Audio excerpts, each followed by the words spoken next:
कुछ भी करने से पहले थोड़ा सोचें।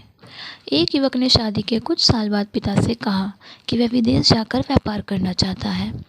पिता ने उसकी मंजूरी दे दी।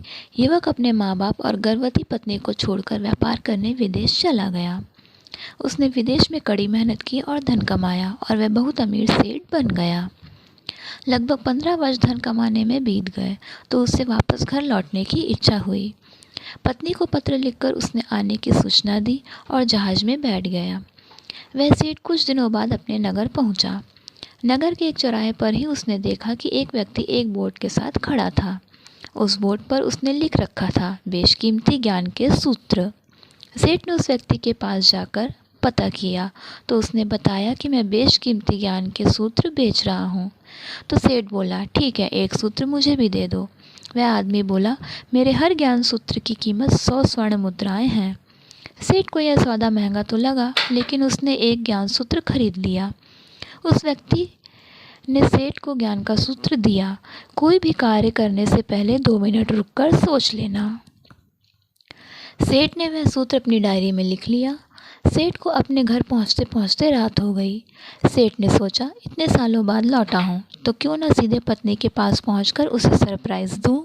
घर के चौकीदारों को इशारे से अंदर कुछ भी कहने से मना कर दिया और सीधे पत्नी के कमरे में गया। वहां का नज़ारा देखकर वह चौंक गया। उसने देखा कि उसकी पत्नी के साथ एक युवक सोया हुआ था। यह देखकर सेठ गुस्से से आग बबूला हो गया। वह सोचने लगा कि मैं परदेश में उसकी चिंता करता रहा और यह यहाँ अन्य पुरुष के साथ सो रही है। आज मैं इन दोनों को जिंदा नहीं छोड़ूंगा। वह गुस्से से अपनी तलवार निकालकर दोनों पर वार करने जा ही रहा था। इतने में उसे 100 स्वर्ण मुद्राओं के बदले जो ज्ञान सूत्र खरीदा था उसकी याद आ गई। कुछ भी कार्य करने से पहले 2 मिनट सोच लें। वह 2 मिनट सोचने के लिए रुका। उसने तलवार वापस पीछे हटाई, लेकिन वो किसी बर्तन से टकरा गई। बर्तन के गिरने की आवाज़ से पत्नी की नींद खुल गई। आँख खोलते ही उसने अपने सामने अपने पति को देखा तो वह बहुत खुश हुई और बोली, आपके बिना जीवन सूना सूना था। इंतजार में इतने वर्ष कैसे निकले यह मैं नहीं जानती। पत्नी ने इतने बोलकर पास सोए हुए युवक को उठाते हुए बोली, बेटा उठ जा, तेरे पिताजी आए हैं।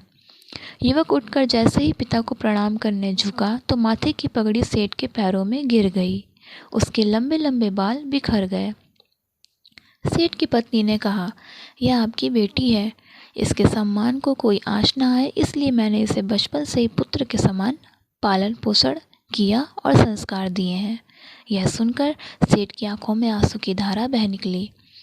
उसने पत्नी और बेटी को गले लगा लिया और सोचने लगा, यदि आज मैंने उस ज्ञान सूत्र पर अमल नहीं किया होता तो आवेश में आकर कितना अनर्थ हो जाता। मेरे हाथों से मेरा ही निर्दोष परिवार खत्म हो जाता। दोस्तों, इस कहानी से हमें यह सीख मिलती है कि जल्दबाजी में आकर कोई डिसीज़न नहीं लेना चाहिए, क्योंकि जब हम गुस्से में होते हैं तो हमें अच्छे बुरे का ख्याल नहीं रहता है। तो दोस्तों, आज की कहानी में बस इतना ही। कहानी कैसी लगी हो हमें कमेंट करके ज़रूर बताइएगा और चैनल में नए आए हो तो चैनल को सब्सक्राइब ज़रूर कीजिएगा।